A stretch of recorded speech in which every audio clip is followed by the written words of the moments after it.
सभी को राम राम, बड़ों को प्रणाम। 16 सोमवार व्रत कथा। इसके पढ़ने से, सुनने से, व्रत करने से सभी मनोकामनाएं पूर्ण होती है। तो प्रवेश करते हैं 16 सोमवार व्रत कथा। शिव शंभु गणपति गुरु सरस्वती शनि ध्याय, सोमवार व्रत कथा हरि नारायण गाय, हरि नारायण गाय।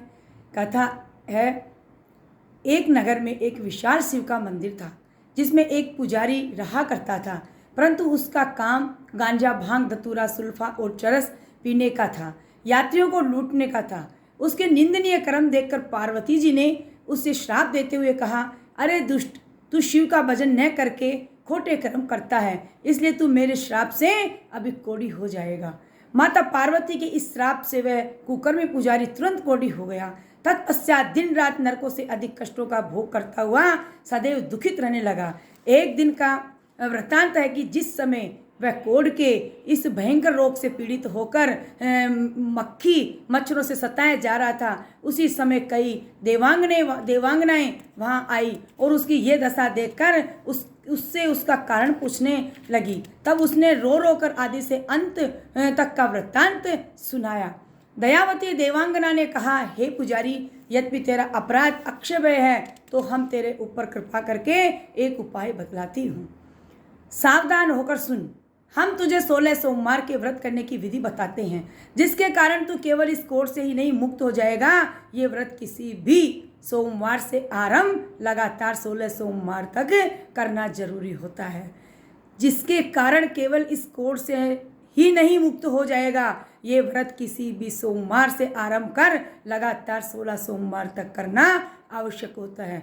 दूसरी विधि यह है कि जिस दिन सोमवार का व्रत करना हो, उस दिन स्नान कर स्वच्छ वस्त्र और शांति धारण कर आज से गेहूं भूनकर आटा बनाए और उसका चूरमा बनाकर 3 भाग बनाए।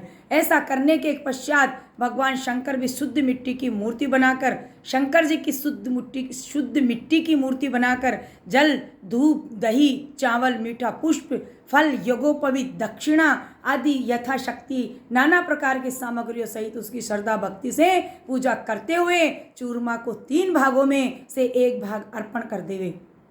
इस प्रकार पूजा करने के पश्चात शिव जी की मूर्ति पर चढ़ाई हुई चीजें तो ग्वाला या अन्य बालकों को और शिव प्रतिमा जल में धार कर बाकी बचे 2 चूरमा के भागों को बिना किसी साथ स्वयं भोजन कर ले। इस प्रकार जब 16 सोमवार पूरे हो जावें तो 5.25 सेर गेहूं का चूरमा करके शिव जी को भोग लगावे और ब्राह्मण, गोती, जाति आदि भिखारियों को बांटने के पश्चात स्वयं भी प्रसाद ले लेवे। हे पुजारी, जो कोई स्त्री पुरुष इस प्रकार व्रत को करे वह मन इच्छा फल प्राप्त करते हुए अंत में मुक्त हो जाएंगे। इसमें तनिक भी संदेह नहीं है। परंतु जो कोई व्रत करने वाला इन 16 सोमवार के बीच किसी से भी लड़ाई करेगा, दान लेगा, क्रोध से किसी प्राणी को सताएगा, नशीली चीज़ों का सेवन करेगा, झूठा खाएगा या झूठे मुख सोएगा, किसी की भी निंदा करेगा, वह कदापि व्रतों के फल को प्राप्त नहीं कर पाएगा और सुखों के बदले कष्ट उठाएगा। इसलिए व्रतों को ऊपर बताए हुए दोषों से बचते हुए सदैव सत्य, शांति और हरि चर्चा के साथ ही व्रत करना चाहिए। ऐसा करने से ही पूर्ण फल को प्राप्त होकर सब प्रकार से सुखों के सहित मुक्ति को प्राप्त होता है। भगवान बोले, हे सज्जनों, ऐसा कहकर देवांगनाएं तो अपने स्थान को चली गई और पुजारी ने उनके कथनानुसार जो ही सत्य, शांति और शांति के साथ इस व्रत को समाप्त किया, तो ही वह रोग से मुक्त होकर सुंदर दिव्य रूप हो गया, बल्कि थोड़े दिनों में सब प्रकार के सुखों से परिपूर्ण हो गया। एक दिन का वृत्तांत है कि एक भूखा प्यासा ब्राह्मण था, अनेक तरह के से दुखों को सताए हुआ उस मंदिर में आ पहुंचा और अपने दुखों के वर्णन करते हुए पुजारी से पानी सहायता के बारे में आराधना करने लगा। तब उसकी सब कथा सुनने के पश्चात पुजारी ने कहा, हट्टा कट्टा जवान होने के पश्चात भी यदि तू इस प्रकार ऐसायों की तरह भीख मांगे तो तुझसे बढ़कर मूर्ख, नीच और देशघाती कौन होगा। अरे मूर्ख, अगर सच पूछा जाए तो दुर्दशा इस भीख मांगने से और लोगों के सामने गिड़गिड़ाने से हुई है। मैं इस बात को भली भांति जानता हूँ, क्योंकि मैं भी पहले तेरे जैसा ही तेरी तरह ही लोगों से मांग मांग कर पेट पाला करता था और कुछ आता भांग सुल्फे अफीम आदि में उड़ा दिया करता। परंतु भला हो इन देवियों का जो उनके बताए व्रत को विधि विधान से कर आज इस योग्य हो गया हूँ। पुजारी की ये बात सुनकर उसने भी दिव्य व्रत करना चाहा। तब पुजारी ने देवांगनाओं से जो विधि सुनी थी वैसी ही सुनाई, जिसे सुनकर वह केवल पानी पीकर वहां से चला गया और भिक्षा व दान लेने का सर्वथा परित्याग कर उद्योग में चित्त लगाता हुआ पुजारी की कही हुई विधि के अनुसार 16 सोमवार का व्रत करने लग गया। हे सज्जनों, एक दिन का वृत्तांत है कि वह ब्राह्मण कार्यवश एक ऐसे नगर में चला गया जहाँ के राजकन्या का स्वयंवर रचा जा रहा था और राजा की प्रतिज्ञा थी कि जिस आदमी के गले में मेरी ये हथीनी जे माल डाल देगी उसी से मैं अपनी कन्या का विवाह कर आधा राजपाट दे दूंगा। हे मित्रों, हमारा ये चिर परिचित ब्राह्मण भी स्वयंवर देखने के लिए राजसभा में चला गया और वहां जाकर एक और खड़ा हो गया। उसके बाद जो ही माला लिए हथिनी आई त्यों ही उसने सभा को चीरते हुए उस विप्रदेव के गले में जयमाला डाल दी। यद्यपि जयमाला हुआ तो भी उन्हें अपनी प्रतिज्ञा अनुसार अपनी कन्या का विवाह आधे राज्य पट का स्वामी बना दिया।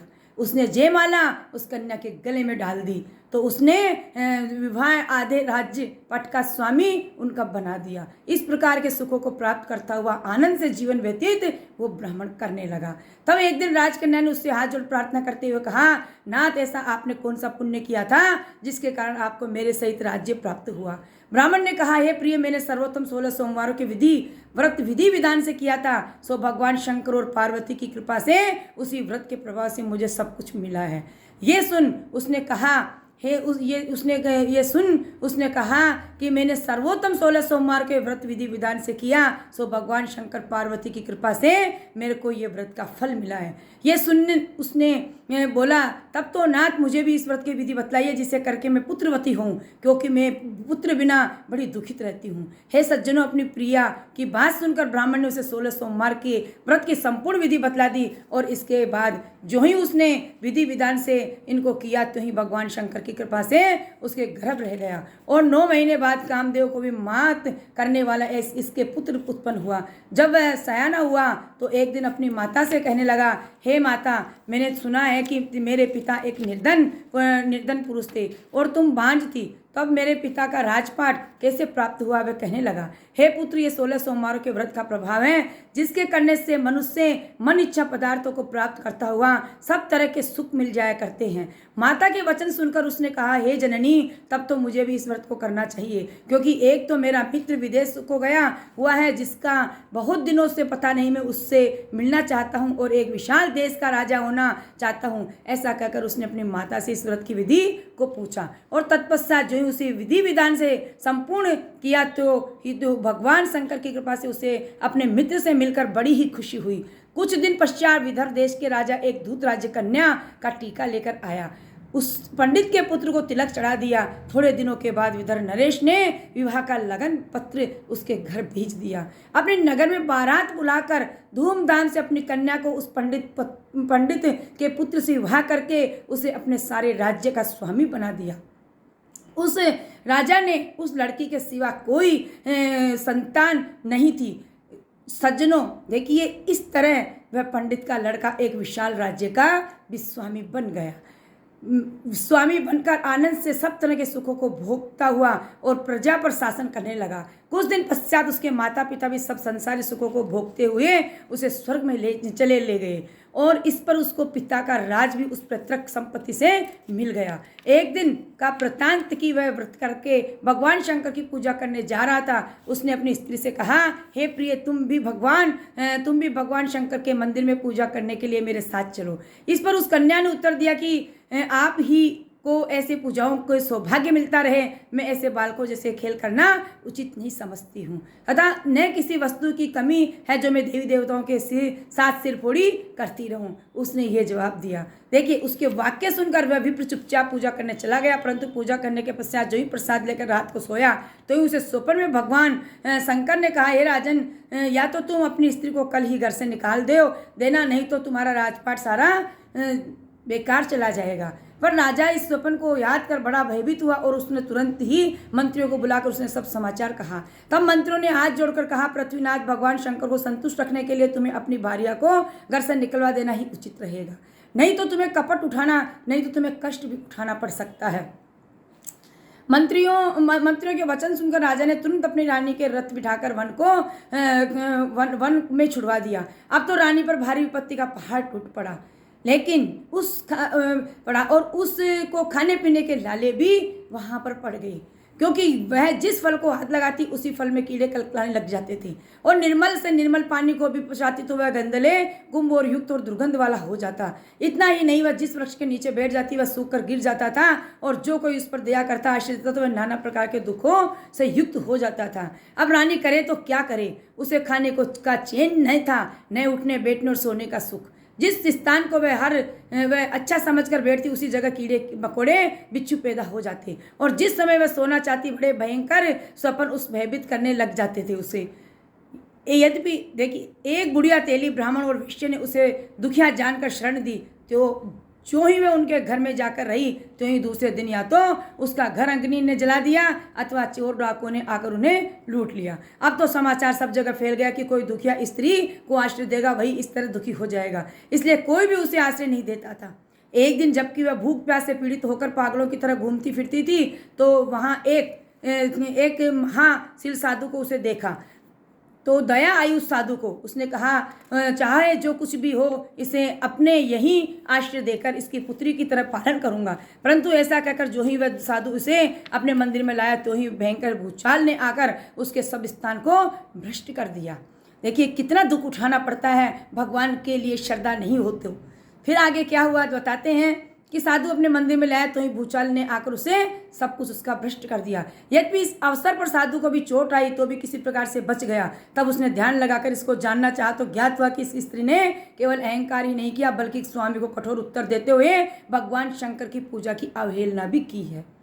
इसलिए इसे जन्म भर दुखित होकर रहना पड़ेगा और कोई भी इसे आश्रय देगा तो कष्ट उठाना पड़ेगा। उस साधु को यह बात ज्ञात हो गई तो उसने कहा, हे पुत्री, मैं तेरे दुख के कारण को जान गया हूँ। यद्यपि अपराध बहुत भारी है तो भी मेरे बताए 16 सोमवार का व्रत विधि विधान से करने से तुम्हें निष्पाप अवश्य होगा। तुम 16 सोमवार के व्रत करोगे तो तुम्हारे को फल मिलेगा और तुम हर प्रकार से सुखों को भोग कर अंत में बैकुंठ धाम को जाओगी। तो उसने निष्पाप विधान से करो, तुम निष्पाप होती हुई सुखी हो जाओगी। हे सज्जनों, तत्पश्चात उस रानी से जो ही उपरोक्त विधि उस साधु के बताए 16 सोमवार के व्रत किया तो ही भगवान शंकर की प्रेरणा से उसका स्वामी वहां आकर उसे आदर पूर्वक अपने महलों में ले गया और उसे प्रीति सम्मान के साथ अपने महलों में रखने लगा। तब वह सत्य शांति संतोष को धारण करो अपने स्वामी के अनुसार चलती हुई भगवान शंकर की कृपा से सब कुछ सुखों को प्राप्त करती हुई सब कुछ सुखों को प्राप्त कई। महादेव जी कहते हैं कि हे पार्वती, जो कोई नर नारी इस 16 सोमवार को विधि विधान से करेंगे वे सब प्रकार के सुखों को प्राप्त कर अंत में मुक्ति धाम को जाएंगे। ये 16 सोमवार की व्रत कथा बहुत ही सुंदर और शांति प्रदान करने वाली है, सभी सुखों को देने वाली है, सभी मनोकामनाएं को पूर्ण करने वाली है, लेकिन इसको विधि विधान से ही करना जरूरी होता है। बोलो शंकर भगवान की जय हो। ओम जय शिव ओमकारा, बोले जय शिव ओमकारा, ब्रह्मा विष्णु सदा शिव, बोले भोलेनाथ सदा शिव, हरदंगे धारा। ओम जय शिव ओमकारा, एकानन चतुरानन पंचानन राजे, हंसासन गरुड़ासन वृषवाहन साजे। ओम जय शिव ओमकारा, दोए भुज चार चतर भुज 10 भुज ते सोवे, तीनों रूप निरखता त्रिभुवन मन मोहे। ओम जय शिव ओमकारा, श्वेतांबर पीतांबर बागंबर अंगे, सनकादिक ब्रह्मादिक भूतादिक संगे। ओम जय शिव ओमकारा, ब्रह्मा विष्णु सदाशिव, जानत अविवेका, प्रणवाक्षर के मध्य ये तीनों एका।